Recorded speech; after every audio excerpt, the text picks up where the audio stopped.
JDU की तरफ से हमारे साथ लव कुमार भी बने हुए हैं। लव कुमार जी, यही सीधा सीधा आरोप आप पे लग रहा है, एक अनार 100 बीमार। जब इतने सारे लोग हैं, बड़े नेता हैं, आकांक्षाएं महत्वाकांक्षाएं सबकी हैं प्रधानमंत्री बनने की, जब इस तरह से महत्वाकांक्षाएं होंगी तो क्या विपक्षी एकता सही में नजर आएगी कि नहीं आएगी?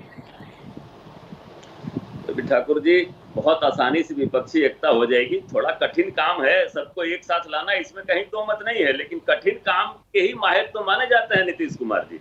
और जब नीतीश कुमार जी ने ठाना है तो आप तय मानिए कि सभी विपक्षी पार्टियां एकजुट होंगी। और अभी तो ये अंगड़ाई है। एक कदम नीतीश कुमार ने बिहार से बाहर क्या रखा कि पूरे देश के मीडिया को ये दिखाना पड़ा, और इसी पर बहस शुरू हो गई कि नरेंद्र मोदी को चुनौती देने वाला कोई व्यक्ति बाहर निकल गया है। 9 अगस्त से पहले सभी मीडिया शांत थी और एक तरफा लड़ाई दिख रही थी कि नरेंद्र मोदी का मुकाबला कोई कर ही नहीं सकता है। लेकिन जैसे ही नीतीश कुमार ने यह ठाना है, पूरे देश में एक तहलका मच गया है। और निश्चित तौर पर अभी जो लड़ाई है वो साधारण लड़ाई नहीं है। अभी लड़ाई लोकतंत्र को बचाने की लड़ाई है रवि जी। अभी देखिएगा जिस तरह से अभिव्यक्ति की आजादी को छीना जा रहा है, लोग भय में हैं, उसको बचाने की लड़ाई है। और लड़ाई तो जनता लड़ेगी, और जब जनता लड़ाई लड़ती है ना तो इनके पैर के नीचे का जमीन तो कब का खिसक चुका है। हाँ, भले ही मुगालते में है, इनको यकीन नहीं है कि इनके पांव के नीचे कोई जमीन नहीं है, लेकिन फिर भी मैं ये दावे के साथ कह रहा हूं कि सभी पार्टियां एकजुट होंगी, क्योंकि यह समय की मांग है। और सभी पार्टियां एकजुट होगी, और एकजुट होकर जब समय आएगा तो नेता भी चुन लिया जाएगा। हम ये जरूर कहते हैं कि नीतीश कुमार में नेतृत्व के सारे गुण हैं। 17 साल तक मुख्यमंत्री रहे हैं, कई विभागों के मंत्री रहे, केंद्रीय मंत्री रहे, सबका सफल संचालन किया है नीतीश कुमार ने। तो आदरणीय नीतीश कुमार जी के नेतृत्व पर सबको विश्वास होगा। और वो जब विपक्ष को एकजुट करने के लिए निकले हैं तो निश्चित तौर पर विपक्ष एकजुट होगा। और आज चौधरी देवीलाल जी का 109वां जन्मदिन है। हम उनको स्मरण करते हुए, क्योंकि उन्होंने एक बहुत बड़ा आंदोलन खड़ा किया था इस देश में जिस समय, और किसानों की लड़ाई हमेशा लड़ते रहे हैं, चौधरी देवीलाल जी को नमन करते हुए। लव कुमार जी, थोड़ा सा मैं आपको रोक, आप कह रहे हैं कि नीतीश कुमार इस मिशन में कामयाब होंगे, मिशन यही है विपक्षी एकता। लेकिन आप भी देखेंगे हरियाणा में जो वहां रैली हो रही है, कई नेताओं ने किनारा कर लिया है। ममता बनर्जी कह रही हैं कि फिलहाल मैं नहीं आ सकती हूं, और भी कई ऐसे दिग्गज नेता हैं जिनके आने पर अभी सस्पेंस बना हुआ है। तो आपको लग रहा है कि 2-3 दल इकट्ठा हो जाएंगे और विपक्षी एकता हो जाएगी सिर्फ? नहीं रवि जी, अभी तो कहे ना, मैंने कहा कि अभी तो ये अंगड़ाई है, बाकी अभी लड़ाई है। और अभी हमने शुरुआत करी है, और बात निकली है तो दूर तलक जाएगी।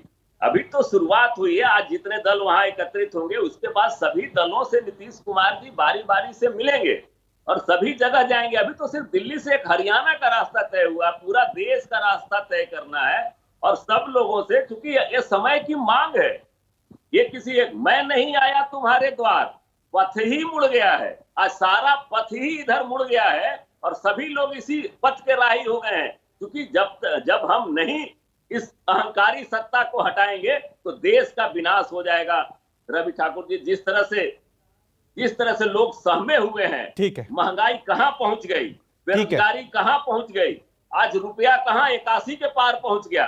जिस रुपये की दुहाई देते रहते थे प्रधानमंत्री जी, आज कहां पहुंच गया। ठीक है, मैं चर्चा में कांग्रेस को भी शामिल करता हूं। सुरेंद्र जी, कांग्रेस की तरफ सबकी निगाहें टिकी हुई हैं। जो विपक्षी एकता की जब भी चर्चा करते हैं, संवाद करते हैं हम, तो कांग्रेस पे सबकी निगाहें टिकी, क्योंकि सस्पेंस कांग्रेस ने बनाकर रखा हुआ है। क्या ये जो विपक्षी एकता की बात हो रही है उसमें कांग्रेस शामिल होगी या नहीं होगी, और किस भूमिका में होगी? सारथी की भूमिका में होगी, बड़े भाई की भूमिका में होगी? क्योंकि अभी जो हमें सेंटर पॉइंट दिख रहा है विपक्षी एकता का, उसमें नीतीश कुमार सबसे आगे हैं, कांग्रेस कहीं नजर नहीं आ रही है। रवि भाई देखिए, दो बातें बड़ी साफ है। अभी जैसे राजीव भाई ने कहा था कि मसला ये नहीं है कि कौन किसके सामने खड़ा है, कौन विपक्षी एकता कर रहा है, कौन नहीं कर रहा है। मसला ये है कि आज लोकतंत्र खतरे में है या नहीं है, आज देश की जनता के ऊपर महंगाई की मार है या नहीं है, आज बेरोजगारी की मार है या नहीं है।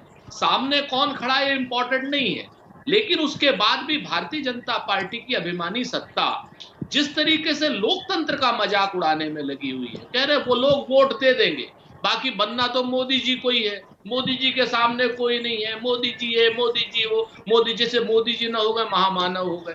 अरे भाई महामानव हैं तो महंगाई खत्म कर दीजिए, विपक्षी एकता अपने आप खत्म हो जाएगी, जनता आपको फिर चुन लेगी। आप बेरोजगारी खत्म कर दीजिए जादू से महामानव, आप क्या नाम अपने आप खत्म हो जाएगा सारा चीजें। सच बात यह है मुद्दे बड़े हैं आज की डेट में, जो संवैधानिक संस्थाओं पर प्रहार है जिससे कल की डेट में भारतीय जनता पार्टी को भी नुकसान होना है। जो आज की डेट में संवैधानिक संस्थाओं को अपनी जेबी संस्था बनाया जा रहा है, कल की डेट में पूरे लोकतंत्र को उससे नुकसान होना है। आज की डेट में महंगाई पूरी जनता को नुकसान होना है, बेरोजगारी से पूरे बेरोजगार युवा साथियों को नुकसान होना है। संविदा पर सेना को भर्ती करा रहे हैं, अग्निवीर बना रहे हैं आपके सामने। जिस तरीके की स्थितियां, रेल, तेल, सेवा, जल, नभ सब बेचे डाल रहे हैं, देश को बैंकरप्ट करने की तरफ चल रहे हैं। उत्तर क्या नाम रुपए का मूल्य डॉलर के सामने किस तरीके से गिरता जा रहा है, विदेश में हमारी आर्थिक स्थिति क्या हो रही है वो भी आपके सामने। इस सब के जवाब के लिए अगर कुछ लोग इकट्ठे होते हैं तो उनका स्वागत किया जाना चाहिए। जरूरी नहीं है उसमें कांग्रेस हो। भाई देवीलाल जी एक बड़े नेता थे, उनकी जयंती पर हो रहा है, सबको उसका स्वागत करना चाहिए। हम तो बहुत स्पष्ट रूप से, हम तो भारत जोड़ो यात्रा कर रहे हैं, आर्थिक विषमता के लिए ही तो कर रहे हैं। हम भारत जोड़ो यात्रा सांप्रदायिक एकता के लिए ही तो कर रहे हैं। जिस तरीके से एक आदमी विश्व का दूसरे नंबर का धनपति बन जाता है, क्या नाम, जो मोदी जी के दोस्त हैं, और वही मोदी जी के दोस्त जो मोदी जी को वोट देते हैं, वो 80 करोड़ लोग 5 किलो राशन के लिए परेशान रहते हैं। वो मोदी जी के दोस्त इस समय बेरोजगारी के लिए परेशान रहते हैं। सुरेंद्र जी, मुद्दों पे हम कई बार चर्चा कर चुके हैं, इस बार चर्चा हम ये कर रहे हैं और मेरा सवाल आपसे बड़ा सीधा सा है कि जो विपक्षी एकता हो रही है, क्या कांग्रेस को लीड करती हुई नजर आएगी या फिर बाहर से देखती हुई नजर आएगी? मैं आपसे फिर से मैंने आपको जवाब दिया, हम जनता के साथी हैं और जनता का जो जो साथी होगा, किसी को किसी का नेतृत्व करने की आवश्यकता नहीं है, सब साथी हैं भाई। हर तरीके से मैंने कहा ना, मायावी लोग हैं। अभी जैसा अनिला जी कह रही थी कि मोदी जी तो महामानव है, हम तो कह रहे हैं उसी महामानव को हम मायावी कहते हैं। वो मायावी को अगर कोई हरियाणा में मजबूत होगा वो उनकी बाह पे चोट मारेगा, कोई बिहार में मजबूत होगा पेट पे मारेगा, कोई क्या नाम पूरे देश में मजबूत होगा, अटक से लेके कटक तक, कश्मीर से लेके कन्याकुमारी तक कांग्रेस, वो नाभि पे मारेगी।